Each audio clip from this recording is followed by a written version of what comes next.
Nylon, Nadel und Faden. Leinen, die was aushalten. Und fertig ist der Fallschirm? Klingt überschaubar, ist es aber nicht.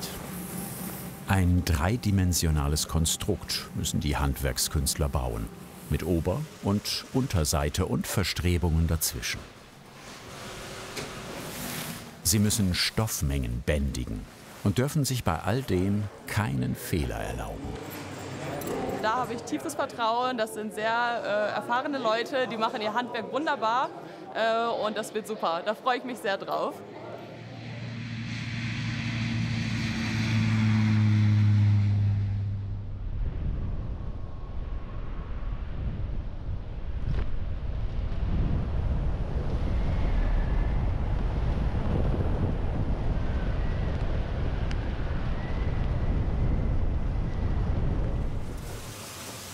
Das ist der Stoff, aus dem Springer-Träume sind. Insgesamt 42 Quadratmeter Nylon werden die Fallschirmbauer Carlotta Wessel und Sascha Riedl für ihren Fallschirm, einen Flächenfallschirm, brauchen.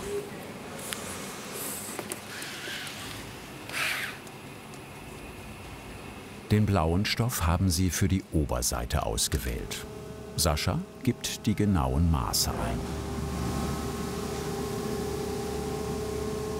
Das Zuschneiden, das übernimmt der Lasercutter. Er schneidet jedes einzelne Teil des Fallschirms. Dieser Fallschirm, den nennen wir Speed, der ist bekannt für sein relativ schnelles Öffnungsverhalten, ist auch noch lenkfähig dazu. Und das sind ganz gute Vorteile, die wir da jetzt haben.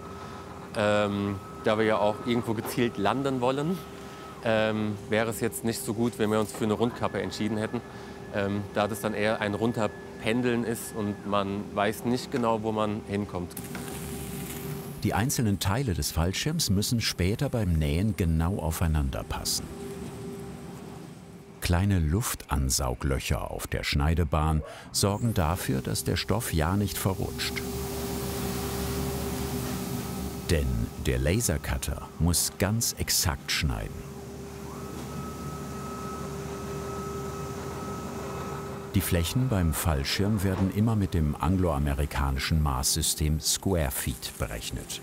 Danach haben die fertig zugeschnittenen blauen Teile für die Oberseite 150 Square Feet oder 14 Quadratmeter.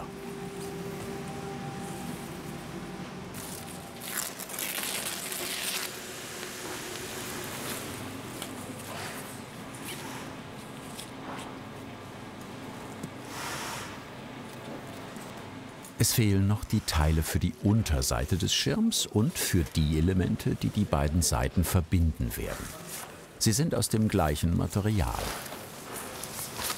Material, das was aushalten muss. Den Stoff, den wir jetzt hier haben, das ist Nylon-Ripstop-Gewebe. Mit dem Ripstop-Gewebe ist gemeint, wenn man da ganz nah drauf schaut, sieht man so ein kleines rechteckiges Muster. Das wird erzeugt, indem beim Webprozess entweder ein Doppelschussfaden oder ein dickerer Faden durchgezogen wird.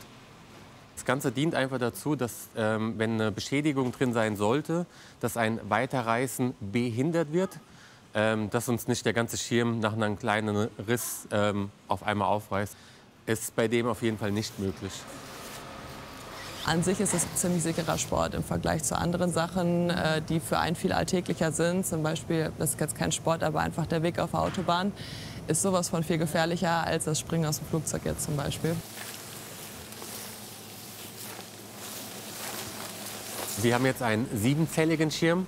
Der besteht jetzt aus 7 Oberseiten, 7 Unterseiten. Und dann brauchen wir ja noch die Spanten, die Rippen in der Mitte. Das ist jetzt bei diesem Schirm dann 15 Teile sind das Ganze. Die gelben Spanten sind die kleinsten Stoffteile der Fallschirmkappe. Aber sie sind für die Statik und somit für die Flugsicherheit von großer Bedeutung. Sie bilden sowas wie das Skelett des Fallschirms.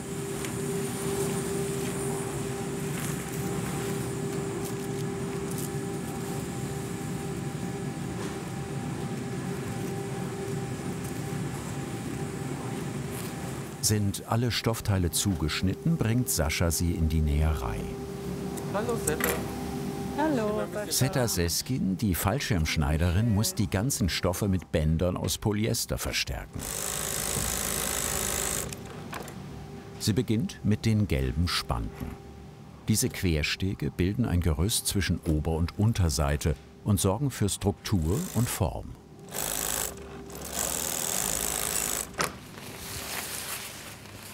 Auf einige der Spanten näht Zeta besonders viele Verstärkungsbänder. Das sind die, die beim Sprung besonders hohen Belastungen ausgesetzt sind. Später beim Zusammennähen werden hier noch Bänder drauf genäht, so wie Schlaufen sehen die aus. Diese Loops, die kommen dann hier hin. Später die Leinen kommen an den Loops. So einfach nach eigenem Ermessen drauf losnähen geht natürlich nicht. Da sind sie sehr pingelig.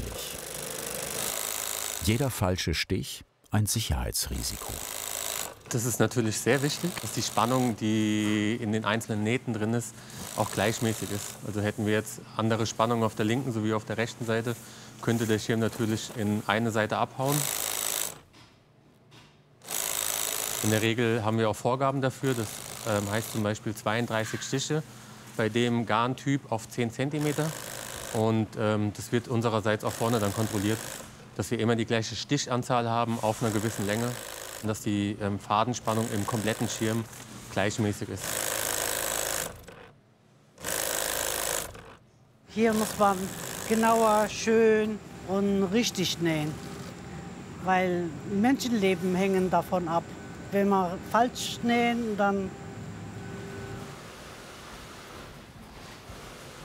Das ist Lea Stiefel, Zetas Kollegin. Ich schnapp mir das auch schon mal. Sie näht jetzt die Loops an die gelben, extra verstärkten Spanten.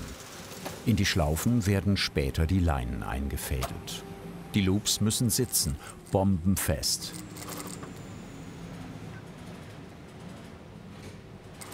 Denn sie müssen das Gewicht der Springer aushalten.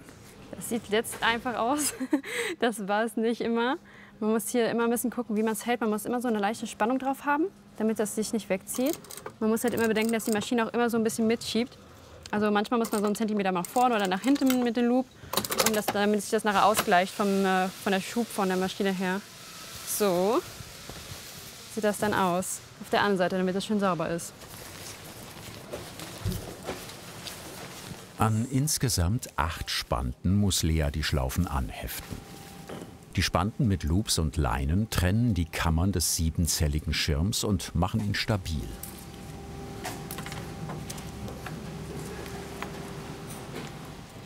Wieder werden Schlaufen gemacht. Diesmal mit der Spleißnadel. Das werden die Leinen für die Loops.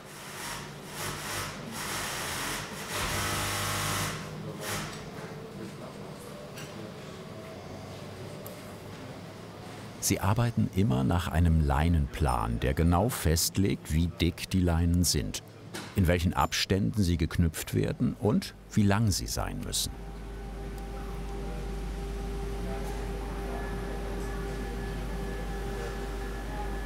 Und er schreibt auch die Anzahl der Leinen vor. Wir haben bei dem Schirm jetzt 4 mal 8 Leinen und dann kommen noch die Steuerleinen dazu. Die Markierungen zeigen, wo und in welchem Abstand die Leinen auch noch zusätzlich miteinander verknüpft und angeordnet werden sollen. Leinenmacherin Sabrina Raubuch arbeitet millimetergenau. Die Leinen müssen gleich lang sein und die gleiche Spannung haben. Das sind jetzt 2,5 Kilo und das ist immer gleich. Damit wir, wenn wir die Leinen abmessen, immer den gleichen Zug drauf haben.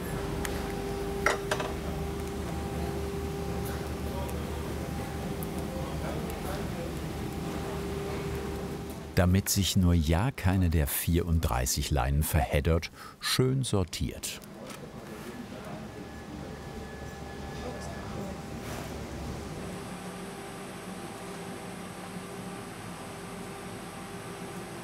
An der Nähmaschine geht's weiter. Zeta verbindet die blauen Oberseiten des Schirms mit den gelben Spanten. Wie ein Gerüst. Ein Fallschirm hat ja ein komplettes Gerippe und da ist es sinnvoll, am Anfang sich erstmal so H-Stücke oder I-Stücke zusammenzunähen. Und wenn man davon dann ganz viele einzelne hat, dann kann man die dann anfangen zusammenzunähen. Zeta näht das erste Element, den sogenannten I-Beam. Pink die Unterseite, gelb der verbindende Spand, blau die Oberseite. Das erste dreidimensionale Bauteil.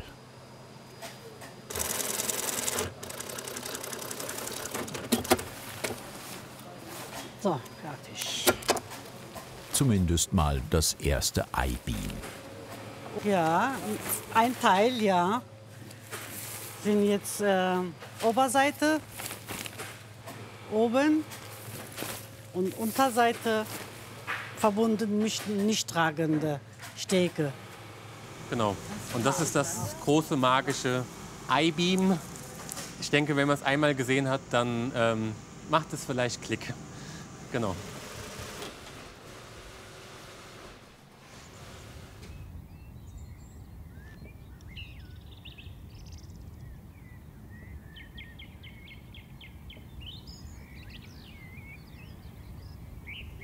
Danke, bitteschön. Wenn Zeta alle 7 Elemente fertig genäht hat, übernimmt wieder Lea. Ich falte die jetzt hier immer so schön auf. So. Und orientiere mich. Und zwar sind die immer perfekt, immer gleich gefaltet, damit ich immer weiß, wie ich sie aufklappen muss. Wenn ich aufklappe, sehe ich hier die Unterseite, die verstärkt ist. Und hier die Oberseite, die interessiert mich, die wird jetzt angenäht. So. Ich gucke, dass hier die rechte Seite ist und hier die rechte Seite, damit die aufeinander kommen. Und dort wird dann runtergenäht, diese Länge.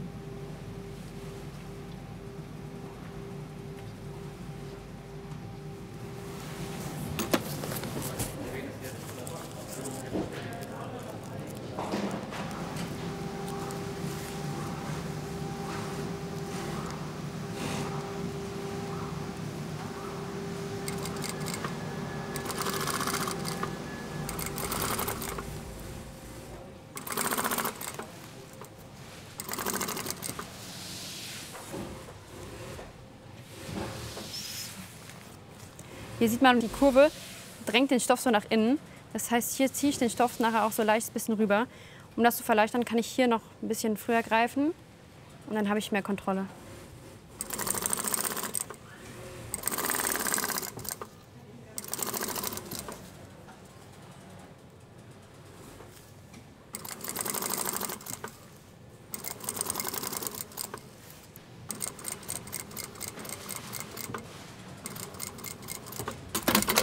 So, ist schon die erste Naht fertig.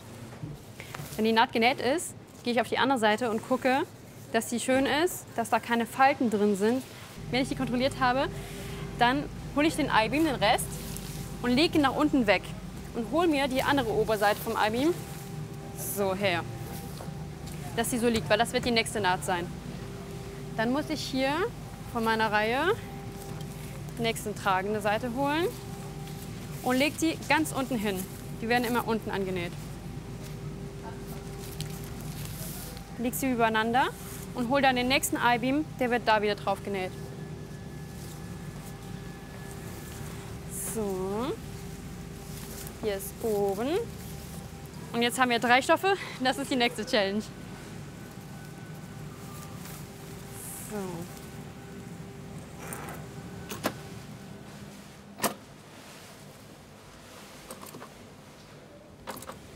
Jetzt wird es halt schwieriger. Hier haben wir wieder diese Rundung und die Weite. Die hier verhalten sich eigentlich gleich. Hier ist es jetzt auch wichtig, dass die Punkte aufeinandertreffen von den zweien. Am Anfang ist es manchmal ein bisschen schwer, das zu halten, weil die 3 Stoffe schieben sich jetzt alle unterschiedlich. Und da fängt der ganze Spaß nämlich an. Der Gelbe fühlt sich mehr nach Knittern an, wenn man so sagen kann. So fühlt sich so ein bisschen lebendiger an und die anderen fühlen sich sehr glatt an. Und Rutschen habe ich für mich das Gefühl mehr halt irgendwie. Das heißt, ich muss hier wirklich aufpassen, dass ich mir keine Falte lege, sonst kann ich nachher alles auftrennen.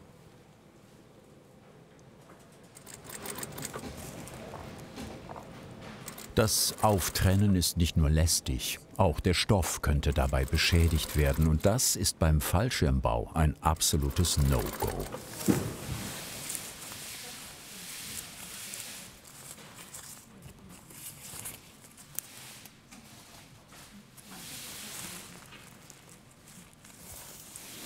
Und hier ziehe ich ordentlich, dann hält sich das gespannt. Und dadurch habe ich mehr Kontrolle.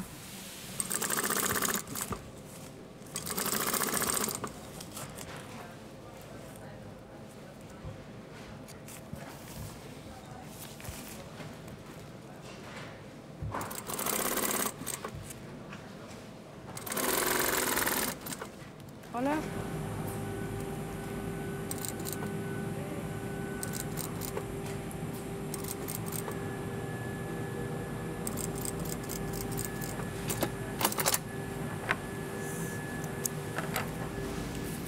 Immer wieder Zwischenprüfung.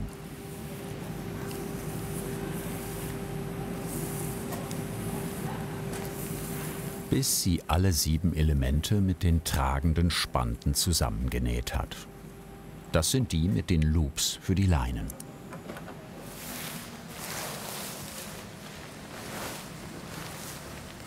Bei der Menge Stoff, wie behält man da noch den Überblick? Gute Frage. Hier ist es gut, weil es farblich ist. Das heißt, ich kann mir so ein bisschen Überblick verschaffen mit den Farben. Man muss schon sehr konzentriert bei der Sache sein. Auf jeden Fall.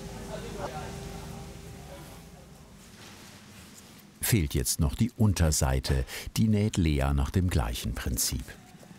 Jetzt müssen die zwei noch aufeinander kommen. Das drücke ich mir hier so mit dem Daumen so ein bisschen zurecht.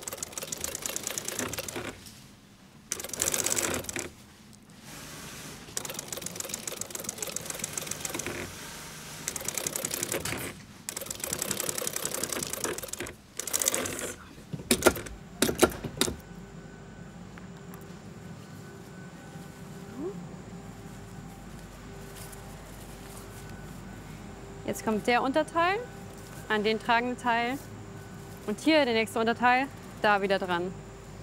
Und dann sieht man auch schon schön, wie sich hier so die Zelle bildet mit den 2 Kammern.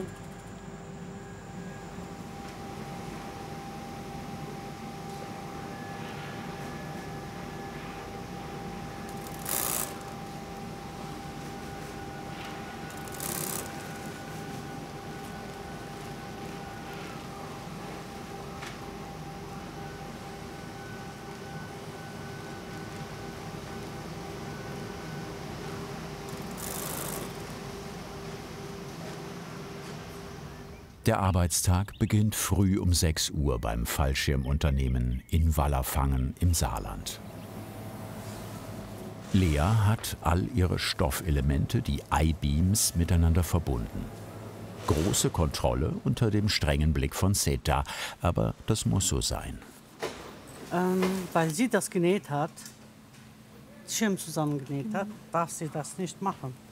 Und ich darf auch nicht, wenn ich vorverstärke, nicht mein eigenes Schirm dann kontrollieren nach dem Vorverstärken.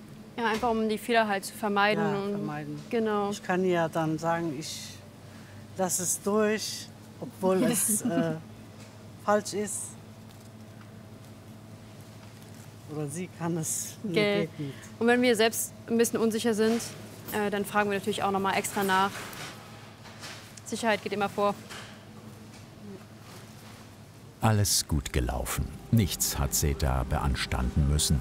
Jetzt laufen bei Leinenmacherin Sabrina die Fäden zusammen. An die Loops knüpft sie die Leinensets fest, die sie vorher geknüpft und gespleist hat. Die sind nach Buchstaben geordnet. Zu den Fangleinen, also zu den A, B, C oder D-Leinen, gibt es dann auch noch mal die Steuerleinen mit dazu. Die sind dann so angebracht, dass sie an der hinteren Kante vom Schirm angebracht sind. Sodass, wenn man an den zieht, ein Lenkimpuls entsteht und der Flügel über uns auf der hinteren Seite eingeknickt wird, was dann entweder zum Bremsen benutzt wird oder um ein Lenkverfahren einzuleiten.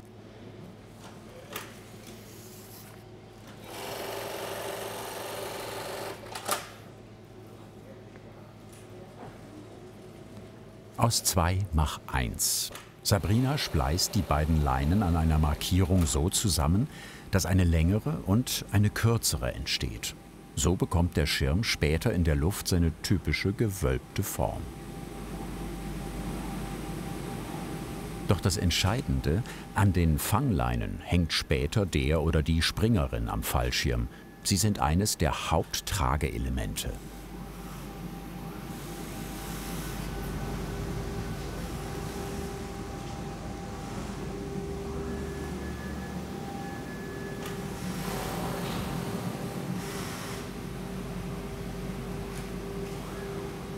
Damit sich auch wirklich keine Schlaufe öffnen kann, werden sie an der Maschine noch einmal extra verriegelt.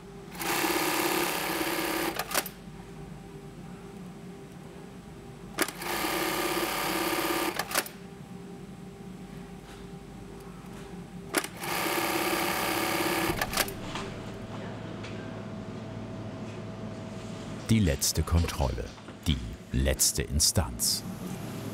Gerade bereiten wir den Schirm vor, um erstmal die Leinen zu vermessen, ob die richtige Länge haben, so wie die ganzen Riegel, die wir darauf jetzt verteilt haben. Die müssen jetzt auch erstmal kontrolliert werden, ob sie richtig vernäht wurden. Genau.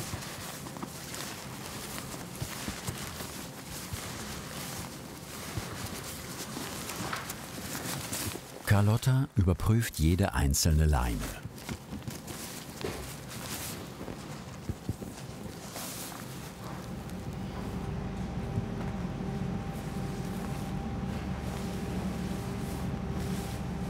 Auch das verlangt wieder äußerste Konzentration. Wunderbar. Ja. Und dann endlich der Moment, wo alle Puzzleteile sich zusammenfügen. Jupp.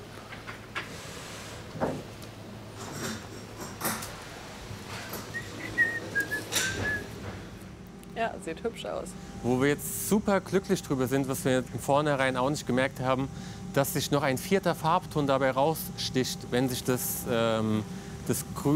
Türkis mit dem unteren Magenta mischt. Und deswegen ist es tatsächlich ein sehr, sehr schöner Schirm wahrscheinlich. Wenn er dann später am Himmel hängt, hoffen wir, dass jeder sagt, wow, was für eine schöne Farbzusammenstellung. Sascha und Carlotta prüfen jetzt noch einmal jede Naht, jeden Quadratzentimeter oder, wie die Fallschirmprofis sagen, Square Feet des Stoffs.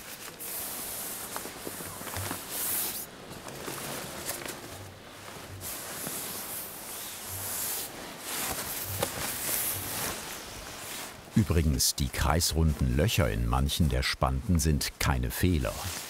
Ja, das sind wirklich Löcher, die gerade Leute, die anfangen mit dem Springen, etwas erschrecken am Anfang. Man findet diese Löcher immer an den Spanten, die jetzt hier goldfarbig sind. Und zwar nennt man die auch Druckausgleichslöcher.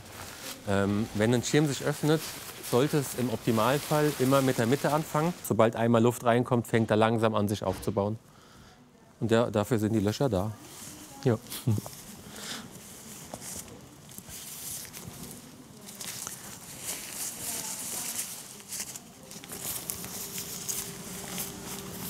Tipptopp. Gut. Dann verbinden wir jetzt den Schirm mit den Tragegurten. Zwischen Gurtzeug und Schirm ist ein orangefarbenes Stoffteil gespannt, der Slider. Er verhindert eine zu ruckartige Öffnung des Schirms.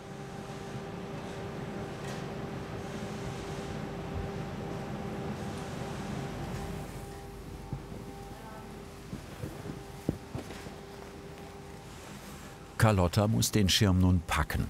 Müssen Fallschirmspringer übrigens nach jedem Sprung. Immer wieder sorgfältig und gewissenhaft. 2,5 Kilo Stoff samt Leinen müssen gebändigt werden. Eigentlich ist am wichtigsten die Leinensortierung und vor allem auch, dass die Leinen immer gestreckt sind.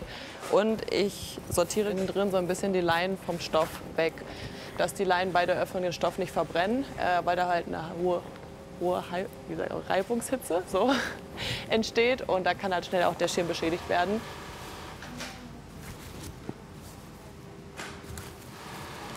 Was sehr wichtig ist, ist das Positionieren vom Slider, dass der wirklich schön sternförmig in dem Schirm drin liegt, sodass er der Erste ist, der den Wind fängt, was einfach eine Öffnungsverzögerung herbeiführt und somit eine angenehme und gute Öffnung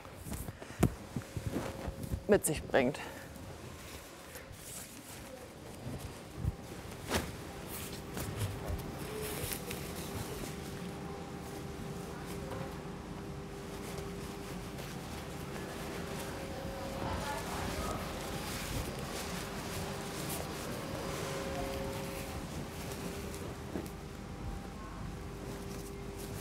Einmal die Luft rauszudrücken, so dass ich den möglichst schmal und flach bekomme, dass ich den gut ins Gurtzeug reinbekomme. Und gleichzeitig ist es aber wichtig, mit den Knien hier zu fixieren, dass ich mir die Leinen, die ich sortiert habe und den Slider, den ich da auch reingetan habe, nicht verziehe. Genau.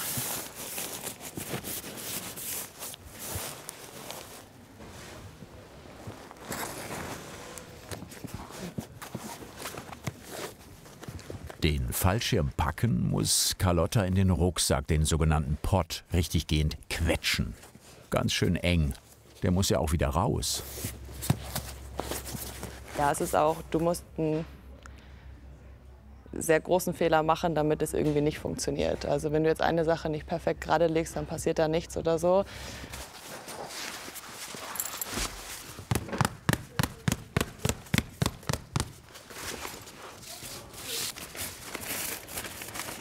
Bei diesem Teil gibt's allerdings keinen Spielraum. Von ihm hängt alles ab. Nur dieses kleine Ding bringt den Hauptschirm überhaupt dazu, sich zu öffnen.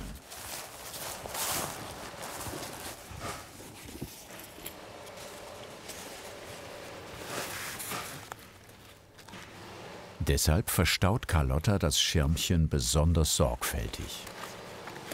Dieses unscheinbare kleine blaue Kissen spielt eine wichtige Rolle. Es macht den großen Auftritt des Fallschirms erst möglich.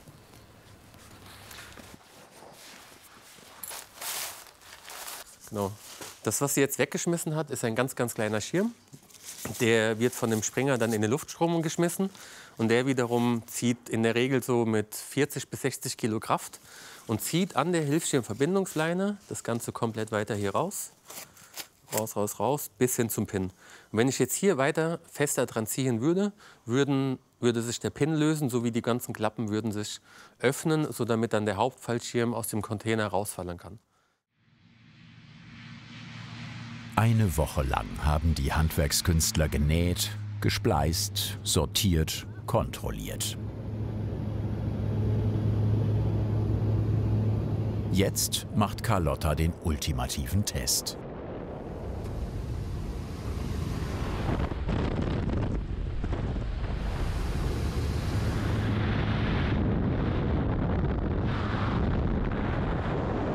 Sie springt.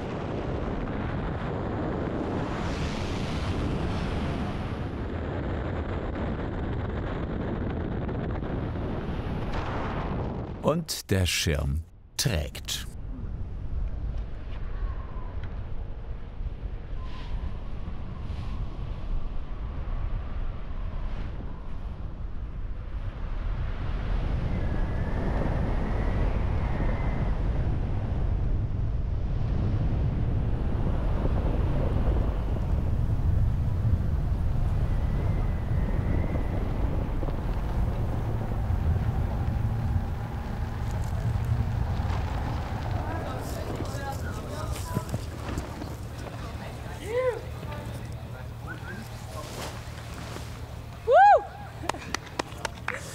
Geiler Schirm, guter Sprung, war schön.